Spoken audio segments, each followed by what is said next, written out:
எல்லை தாண்டியதாக கைது செய்து இலங்கை நீதிமன்றத்தால் விடுதலை செய்யப்பட்ட நாகை மீனவர்கள் 31 பேர் தாயகம் திரும்புவதில் சிக்கல் ஏற்பட்டுள்ளது. தங்களை மீட்க கோரி சோகத்துடன் அவர்கள் உறவினர்களுக்கு வீடியோ அனுப்பியுள்ளது பரபரப்பை ஏற்படுத்தியுள்ளது. வணக்கண்ணா. நாகை மாவட்டம் 31 போன மாதம் 3ஆம் தேதி இலங்கை கடற்படையில் சிறைப்பிடிச்சாங்க. மொத்தம் 31 பேர். கோட்டப்பண்ணத்தால் ஒரு ஆள் இருக்காங்க, ராமேஸ்வரத்தில் ஒரு ஆள் இருக்காங்க இங்கே. ஆனால் நாங்கள் 31 பேர் தான் சிறைப்பிடிச்சாங்க. 2 வாரமாக சிறை தண்டனை அனுப்பி வச்சாங்க. யாழ்ப்பாணம் சிறையில் பரித்திர கோர்ட்டில் போன மாதம் 17ஆம் தேதி ரிலீஸ் பண்ணாங்க.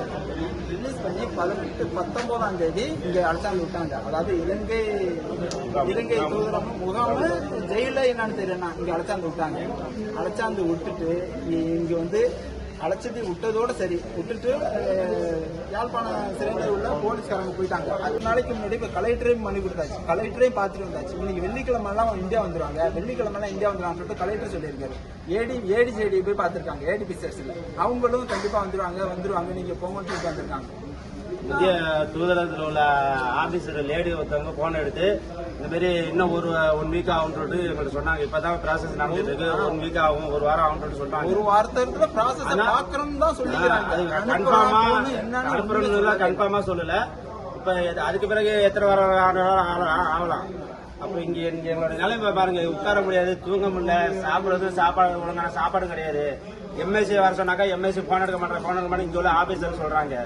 எத்தனை வாட்டியோ போன் பண்ணி கேட்டோம், நாங்களும் போய் கேட்டோம் போனோம். ஆனா அங்க உள்ள ஆபீசர் சொல்றாரு எம்எஸ்சி போன் எடுக்க மாட்டேன் இதே பதில் தான் வருது. இன்னைக்கு நம்பர் கிடைச்சி நாங்க போன் பண்ணி கேட்டா எங்களுக்கு இந்த பதில் சொல்றாங்க. இப்படியேதான் நாங்க கிடக்கிறோம். இன்னும் எத்தனை நாள் ஆகணும் எங்களுக்கு கன்ஃபார்ம் சொல்ல முடியல. நான் திங்கக்கிழமை காலையில நம்ம நாகப்பட்டினம் கலெக்டர் ஆபீஸ்ல போய் நம்ம எங்க வீட்டுல உள்ள 31 குடும்பத்தில் உள்ளவங்களையும் போய் அங்க போய் நாங்க போராட சொல்ல போறோம். இது தமிழ்நாடு கவர்மெண்ட்ல உள்ள அனைத்து Aadhaar card, voter ID, ration card எல்லாத்தையும் ஒப்படைச்சு அங்க கொளுத்தி போட்டுட்டு அங்க எல்லா லேடிஸ்காரங்களும் அங்க போராட்டம் பண்ணுவாங்க. திங்கக்கிழமை காலையில 8 மணிக்கு அங்க போராட்டம் நடக்கும். இவ்வளவு நாளாச்சு எங்களை ரிலீஸ் பண்றதுக்கான நடவடிக்கை எடுத்தாங்களா? அதெல்லாம் கிடையாது. நாங்க இவ்வளவு நாள் பொறுத்திருந்தோம்னா சரி 10 நாள் எடுத்துருவாங்க, 8 நாள் எடுத்துருவாங்கன்னா பொறுத்திருந்தோம். கிட்டத்தட்ட ரிலீஸ் யாழ்ப்பாண சிறையில இருந்ததை விட இங்க கொடுக்குறாங்க. எங்களுக்கு அதிகமான நாள் கொடுக்குறாங்க. நாங்க வரும்போது காரைக்கால்காரங்க 9 நாள்ல போனாங்க, ராமேஸ்வரத்துக்காரங்க 11 நாள்ல போனாங்க. எங்களுக்கு மட்டும் 18, 19 நாள் ஆச்சு. இன்னும் வேலையே நடக்கணும்னு சொல்றாங்க. என்ன இது யாரு கேட்கறது? நாங்க இங்க இருந்து யார்கிட்ட சொல்றது? எங்களுக்குள்ளதான் நாங்க பேசுறோம். எங்களுக்குள்ள சண்டை வந்துடும் போட்டிருக்கு பேசி